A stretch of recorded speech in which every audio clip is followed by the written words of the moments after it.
Alors, candidat et candidate qui s'apprêtent donc à passer l'examen du TCF Canada.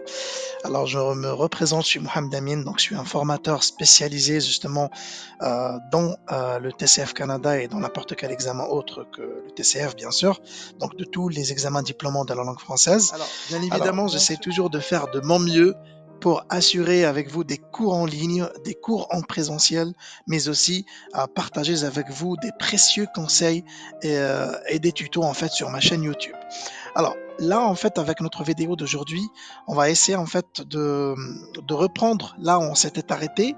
Donc, je vais essayer en fait de vous expliquer, de vous partager de un les principaux thèmes et sujets qui ont l'habitude en fait de se répéter dans différents instituts, que ce soit sur Alger, sur Annaba, Constantine ou même Oran. Donc je parle bien évidemment des instituts français ici en Algérie, d'accord. Et je vais aussi essayer de vous expliquer en fait les sujets, parce que voilà, parfois les candidats sous l'effet de la pression, sous l'effet de certaines conditions, on va dire les pinceaux, et c'est tout à fait normal. Sous l'effet d'un examen, n'importe qui perdra même l'usage de la parole. Ceci est naturel, d'accord. Voilà, bien sûr, on va essayer d'éviter tout ça justement en essayant de bien comprendre ces sujets qui se répètent et surtout de comprendre leur signification pour démarrer en fait le match avec précision. Voilà. Donc je commence, en fait c'est un jeu, c'est un petit jeu de cartes que je tiens là. Je vais essayer en fait de vous présenter les sujets l'un après l'autre et dans chaque vidéo j'essaierai bien sûr d'expliquer au maximum au moins 4 voire 5 sujets. Voilà, et je continuerai comme ça à travers d'autres vidéos. Voilà. Alors, on commence par le premier ou la première carte, bien sûr. Donc, je suis votre ami, je fais régulièrement des voyages organisés. Vous voulez partir en vacances de cette façon. Bah, vous me demandez des conseils pour organiser votre voyage et donc pour bien préciser votre destination, prix, activité, etc. Bien sûr, je rappelle que les mots qui sont entre parenthèses sont des mots-clés qui sont précieux. Donc, il faut pas en fait éviter de les voir ou il faut pas les éviter ou il faut pas en fait carrément les écarter. Non, moi je vous conseille, chers candidats et candidates, de justement bien vous baser sur ces mots-là en fait qu'ils ont l'habitude d'accompagner tous les sujets et qui en fait nous avons par habitude de les mettre entre parenthèses.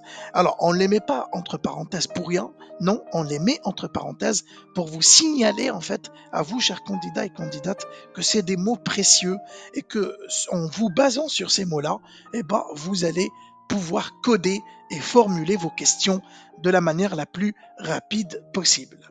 Alors là, je précise que l'examinateur est votre ami. Bien sûr, donc là, on va essayer de le tutoyer, pas de vous avec un ami, d'accord. Parce qu'en fait, le tutoiement et le vouvoiement, ça joue un rôle très important dans la compréhension. Donc, si je vois en fait qu'un candidat, même en lisant je suis votre ami et utilise le vous, bien sûr, la note va essayer un petit peu de dégringoler, c'est-à-dire la note va essayer un petit peu de chavirer en dessin, c'est-à-dire elle va être en bas. Vous allez risquer de perdre des points parce que bah, on vous voit jamais un ami. Un ami, on essaie toujours de le tutoyer.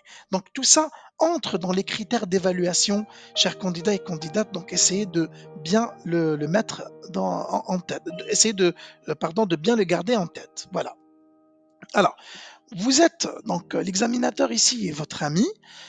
Il a l'habitude donc d'organiser des voyages organisés justement. Vous, voilà, vous voulez partir, vous voulez organiser un voyage, sauf que vous n'avez pas l'habitude. Du coup, vous êtes obligé de poser les bonnes questions à la personne qui est en face de vous parce que elle a l'habitude de un, de deux.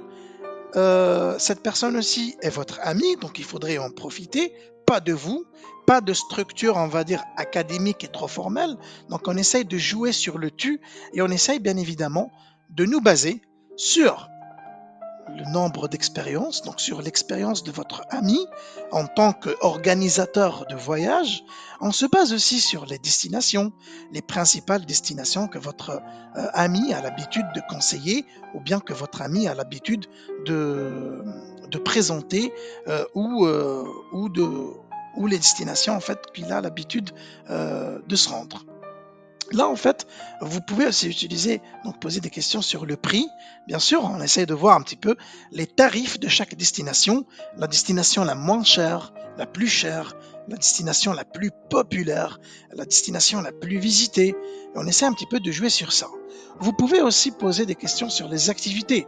Bien évidemment, si votre ami a l'habitude d'organiser une destination et s'il a l'habitude de s'y rendre à cette destination, donc, il a certainement, il prévoit, on va dire certainement, des activités assez particulières pour chaque destination.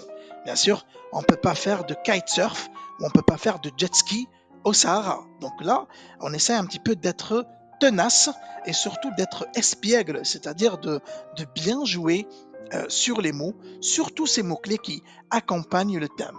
Donc on les prend et on les saisit et on les empoigne, si vous voulez, et on pose des questions en nous basant sur ces mots-clés. Sur ces mots-clés, pardon. Bien sûr, il existe d'autres astuces que je partagerai avec vous bien volontiers au cours de mes prochaines vidéos ou au cours tout simplement de mes cours et de mes formations. Voilà, je pense que vous avez compris. Donc là, votre ami, c'est lui l'organisateur principal, donc vous le regardez en face et vous lui posez, s'il vous plaît, des questions. C'est votre ami, vous jouez sur le tu, n'oubliez pas, et vous jouez aussi sur les mots qui accompagnent le sujet. Voilà. Passons maintenant à l'autre. Alors, je suis votre voisin et vous êtes nouveau et nouvelle dans l'immeuble. Nous faisons connaissance dans l'ascenseur. Vous me posez des questions sur la vie dans l'immeuble en général, en parlant des voisins, des questions pratiques, bien sûr, concernant l'immeuble ou le quartier ou la résidence, et l'ambiance un petit peu du quartier. Ça veut dire en fait un petit peu la mentalité du voisinage, etc., etc. Bien sûr, donc là, c'est un thème en fait très récurrent, c'est un thème qui a l'habitude de se répéter. Bien sûr, je répète aussi encore une fois que tous les thèmes que je suis en train de vous présenter, chers candidats et candidates, font partie en fait des sujets qui ont l'habitude de trop se répéter pendant les sessions de passation et pendant donc les examens. Quand je dis se répéter, bien sûr, l'examinateur va faire en fait de son mieux pour essayer de vous donner un sujet qui n'est pas farouche, un sujet qui n'est pas barbare ou un sujet qui n'est pas, on va dire, complexe.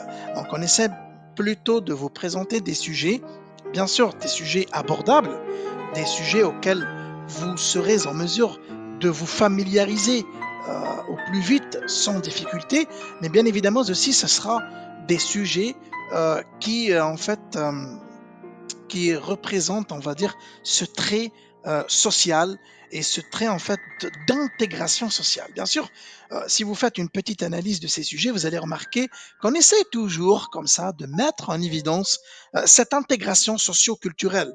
On vous présente ce genre de sujet pour voir un petit peu la capacité, voir aussi la capacité ou votre capacité à pouvoir intégrer une société étrangère, une société bien évidemment qui présente une culture tout autre que la vôtre. Voilà, une autre culture. Voilà.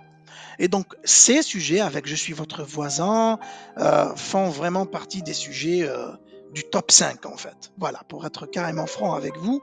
Donc, en fait, il faut toujours réviser ce genre de sujet et les préparer avec, de vaillamment les préparer. Voilà. Donc, là, l'examinateur est votre voisin. Bien sûr, quand je dis voisin, c'est pas la peine d'aller tutoyer directement. On peut ici être réservé et on peut le vous voyer, parce que même si on est voisin, ça veut pas dire qu'on joue à la même table, ou ça veut pas dire qu'on a l'habitude de jouer aux dames ou aux échecs. Non, c'est votre voisin, ok. Il y a quand même cette limite à ne pas dépasser, et c'est très important de garder, de respecter et en fait, de mettre en évidence cette limite en utilisant bien évidemment le vous. Donc oui, Mohamed Amin vous conseille d'utiliser le vous et d'éviter le tu, surtout sur ces sujets ou avec ces sujets de voisins et de voisinage. Voilà. Donc là, vous entrez avec le vous. Bien sûr, vous gardez en tête que là, vous êtes nouveau, d'accord? Et en plus, vous êtes nouveau, donc vous n'allez pas le tutoyer directement, non? Et là, vous faites connaissance dans l'ascenseur. C'est vous qui prenez la parole. Bien sûr, je rappelle, chers candidats et candidates, que vous êtes tenus de prendre la parole en premier. C'est-à-dire, spécifiquement, dans cette tâche, c'est vous qui devez prendre la parole, c'est-à-dire dans chaque sujet. Surtout pour cette deuxième tâche, c'est vous qui prenez la parole en premier. Il ne faut pas attendre en fait que l'examinateur vous parle ou commence à parler. Non, c'est vous qui tenez en fait, qui prenez la parole et c'est vous qui démarrez le premier, si j'ose dire. Voilà. Donc vous êtes nouveau, vous faites sa connaissance dans l'immeuble, on essaie d'être courtois, on utilise le vous, d'accord? Et on lui pose des questions parce que comme ça, voilà, comme on est nouveau ou nouvelle, d'habitude on est un petit peu inquisiteur, on est un petit peu curieux d'en apprendre davantage sur sa nouvelle demeure et donc sur ses voisins et sur l'immeuble. Donc là, vous posez des questions de préférence sur l'immeuble, sur la vie en fait de l'immeuble, sur les autres commodités pardon, qui entourent votre immeuble. Vous posez aussi des questions sur l'ambiance, sur les voisins aussi principalement, sur la mentalité des voisins. Sur en fait, là, on peut partir sur pas mal de questions. Bien sûr, je vous présenterai d'autres vidéos qui mettront en valeur et en évidence le type des questions qu'il faudrait poser pour chaque sujet. Donc là, en fait, je suis juste en train de vous faire une petite lecture et de partager principalement avec vous le top des sujets qui se répètent le plus. Voilà. Passons maintenant à notre sujet. Donc, je suis votre ami, j'ai visité un parc d'attractions. Posez-moi des questions sur le lieu, sur les tarifs, sur le type de jeu. Bien sûr, donc là, vous remarquez que c'est un sujet assez petit, c'est un sujet assez facile. Oui, parfois, ce genre de sujet ne se répète pas trop, d'accord? Mais moi, je l'ai mis en fait expressément parce que c'est un sujet nouveau. Donc, quand on commence un petit peu, on a l'habitude d'utiliser ce genre de sujet, pas trop, mais ça reste quand même un sujet d'actualité et ça reste quand même un sujet qui risque de pointer le bout de son nez le jour de l'examen. Voilà. Bien sûr, donc là, il n'y a pas trop d'explications concernant ce sujet. L'examinateur est votre ami. Donc, vous entamez les questions avec le tutoiement, donc le tu, et vous posez des questions pour en fait en savoir un petit peu plus sur le parc d'attractions qu'a visité votre ami. Là, vous vous basez, s'il vous plaît, sur des questions qui tournent autour du lieu. Bah oui, le parc est une destination et tout comme toute autre destination, il a bien évidemment un lieu, donc une ville ou un pays en particulier. Vous posez aussi des questions sur les tarifs. Bien sûr, un parc d'attractions, ça se joue avec des tickets. Les tickets, eux, varient d'un prix à l'autre. Donc là, on essaye un petit peu de trouver et le lieu, on essaye aussi de trouver les différents types de jeux et aussi leurs différents tarifs. Quel est le jeu le plus effrayant? Quel est le jeu le plus surchargé, on va dire, le plus extrême, on va dire, le plus surchargé en frissons? Et quel est le jeu pour les petits, pour les enfants? Et on essaie un petit peu d'amener ou de poser des questions autour de ça. Voilà. Là, on passe à notre sujet. Alors, je suis votre voisin et vous êtes nouveau ou nouvelle dans l'immeuble. Nous faisons connaissance dans l'ascenseur. Vous me posez des questions. Bien sûr, là, vous allez remarquer que le sujet est répété et doublement répété. Je m'excuse. Je vais d'ailleurs le supprimer. Et donc, on va passer à notre sujet. Alors, je suis votre ami. Je déménage dans un nouveau logement. Vous voulez m'aider. Vous me posez des questions pour obtenir des informations sur le déménagement. Des questions qui tournent autour des horaires, des transports et l'organisation. Bien sûr, là aussi, vous remarquez que l'examinateur est votre ami. Alors, je rappelle que c'est l'examinateur qui va déménager. Vous êtes censé être l'ami qui va en fait l'aider pour faciliter son déménagement. d'accord? Donc je répète encore une fois, parce que ça, c'est en fait le genre de sujet, le genre de sujet en fait qui a pour habitude d'embrouiller un petit peu la compréhension des candidats, et c'est pour ça en fait que je vais le refaire en baissant un petit peu d'un rythme. Donc, je rappelle que l'examinateur qui est en face de vous va jouer le rôle de la personne en détresse, yani de la personne qui va déménager. Et je rappelle aussi que c'est votre ami. Donc, c'est l'examinateur qui va déménager. Et donc, vous, vous lui proposez de l'aider. Donc, c'est vous un petit peu l'ami sincère, on va dire, qui va se proposer pour aider son ami, qui est l'examinateur, de l'aider afin de mener à bien son déménagement. Là, vous posez des questions parce que vous voulez en fait obtenir des informations pour aider votre ami. Vous posez des questions sur les horaires, bien sûr, à quelle heure il prévoit son déménagement. Vous posez aussi des questions sur l'organisation, alors comment il doit organiser son déménagement, quand il compte le faire, comment, en fait, là, des questions en termes d'organisation, bien sûr, est-ce qu'il prévoit, est-ce qu'il a trouvé du transport, c'est-à-dire en combien de fois il va se déplacer pour, pour en fait, pour terminer, on va dire, son déménagement. Vous pouvez aussi ici lui proposer en fait, d'utiliser votre véhicule.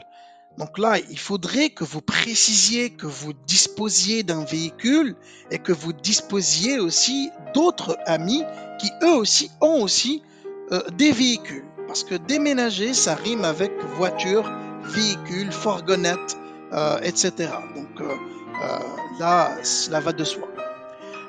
Bien sûr, vous essayez aussi de poser, pourquoi pas, des questions pour trouver son nouvel habitat, son nouvel appartement. Est-ce qu'il est loin? Est-ce qu'il est près? Est-ce que c'est une villa? Est-ce que c'est un appartement? Est-ce que c'est un duplex? Est-ce que c'est une maison, en fait, une maisonnette, voilà, est-ce qu'elle est en bois? Est-ce qu'elle est en ciment? Est-ce qu'il y a un jardin? Donc on essaie un petit peu de mener sa petite enquête pour avoir le maximum d'informations et sur son nouvel habitant et pourquoi pas aussi sur son ancien. Les raisons, en fait, les raisons qui ont poussé votre ami à déménager. Pourquoi, en fait, tu déménages? J'ai cru que, voilà, j'ai cru entendre que cette maison ou que cet appartement était un petit peu près de ton lieu de travail. Alors pourquoi tu déménages?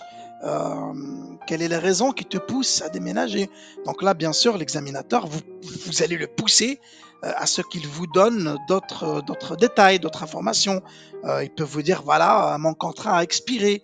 Ou il peut vous dire, voilà, bah, écoute, j'ai carrément décidé de changer de métier ou de changer de boulot. Et là, en fait, je m'oriente vers cet nouvel appartement pour essayer, bien évidemment, de me rapprocher le plus possible de mon nouveau travail. Bien sûr, donc là, vous menez votre petite enquête, s'il vous plaît, pour le pousser, bien sûr, à vous donner plus de détails. Bien sûr, on viendra sur ça parce que j'ai plein d'astuces et de conseils à vous donner sur justement le fait de toujours veiller à pousser votre examinateur à donner des détails. Voilà. Donc là, cette vidéo est terminée pour le moment. Je vous promets de repartager avec vous plein d'autres astuces et plein d'autres vidéos qui suivront dans les jours à venir. Voilà. Merci beaucoup, chers candidats et candidates. Au revoir.